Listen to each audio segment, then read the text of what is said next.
வாங்க ஃப்ரெண்ட்ஸ், இன்றைக்கி என்ன லஞ்சுன்னு சொல்லி பார்க்கலாம். ரொம்ப சிம்பிளான லஞ்சு தான். ஏன்னு சொல்லி பார்த்தீங்கன்னாக்கா, எங்கள் வீட்டில் புதினா வந்து நிறைய வாங்கிட்டு வந்துட்டாங்க. ஈவினிங்கில் போய் நம்ம மார்க்கெட்டில் புதினா வாங்கினாக்கா நல்லா கட்டுக்கட்டாக கொடுப்பாங்க. 20 ரூபாய்க்கு அவ்வளோ புதினா கொடுப்பாங்க. எனக்கு புதினா வீணாக்க மனசு இல்லை. புதினா பார்த்தீங்கன்னா என்ன தான் நம்ம க்ளீன் பண்ணியே வச்சா கூட ஒரு 2-3 நாளைக்கு தான் நல்லாயிருக்கும். அதுக்கப்புறம் கொஞ்சம் கருப்பாக ஆரம்பிச்சிடும். அதில் வீணாக வேணாம் அப்படின்னு சொல்லிட்டு புதினாவை நல்லா பச்சை மிளகாய் புதினாலாம் அரைச்சி புதினா புலாவ் மாதிரி பண்ணியிருக்கேன். சூப்பராக வந்திருக்கு. சுட சுட நல்லா வேறு லெவலில் வந்திருக்கு. பாஸ்மதி ரைஸில் பண்ணுறதுனால நல்லாவே இருக்குங்க. வேறு லெவலில் இருக்கும். ஆல்ரெடி நான் புதினா சாதம்லாம் பார்த்தீங்கன்னா ரெசிபி போட்டிருக்கேன்.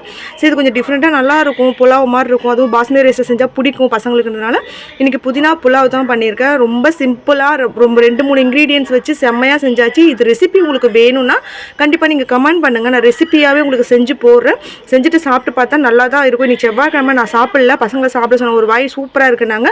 அப்புறம் உளுந்த வடை மாவு கொஞ்சம் எடுத்து வச்சுருந்தேன், அதுவும் வடை சுட்டு கொடுத்தாச்சு. இதுக்கு பெருசாக சைட் டிஷ்லாம் எதுவும் தேவையில்லைங்க. புதினா ரைஸ் அப்படியே அது அந்த புதினா புலாவ் அப்படியே சாப்பிடலாம். வடை வந்து சும்மா பசங்க அப்படியே ஃப்ரெண்ட்ஸோடு சாப்பிடுவாங்கன்னு சொல்லிட்டு வடை கொடுத்துருக்கேன். சிம்பிள் லஞ்சு தான், ஆனால் ரொம்பவே ஹெல்த்தியான சூப்பரான லஞ்சு தான். புதினா பார்த்திங்கன்னா ஹீட் தான் நம்மளுக்கு, அதனால் பிரச்சனையே கிடையாது. நம்ம நிறைய புதினா கூட ஆட் பண்ணலாம். பச்சை மிளகா கொஞ்சம் ஏன்னா இதில் எந்த காரமும் கிடையாதுனால பச்சை மிளகா வந்து கொஞ்சம் எக்ஸ்ட்ரா தான் போட்டிருக்கேன். ஒரு 10 பச்சை மிளகா போல் போட்டிருக்கேன். அவ்வளோதான் லஞ்சு கட்டி வச்சாச்சு. இன்றைக்கி பார்த்தீங்கன்னாக்கா ஆப்பிள் தான் அரைச்சி ஜூஸாக கொடுத்துருக்கேன். ஆப்பிள் நிறையவே இருக்குது, சாமிக்கெல்லாம் படைச்சது இருக்குது. அக்கா பொண்ணு வேறு வாங்கிட்டு வந்தாங்க. அதெல்லாம் இருக்கிறதால எல்லாத்தையுமே அரைச்சி ஜூஸாக போட்டு கொடுத்தாச்சு. டிஃபனுக்கு பார்த்தீங்கன்னாக்கா பொடி தோசை ஊற்றி கொடுத்துருக்கேன், நெய்லாம் போட்டு பாப்பாவுக்கு. இவ்வளோ தான் இன்றைக்கி லஞ்சு. கிச்சனும் க்ளீன் முடிஞ்சிச்சு. Thank you so much.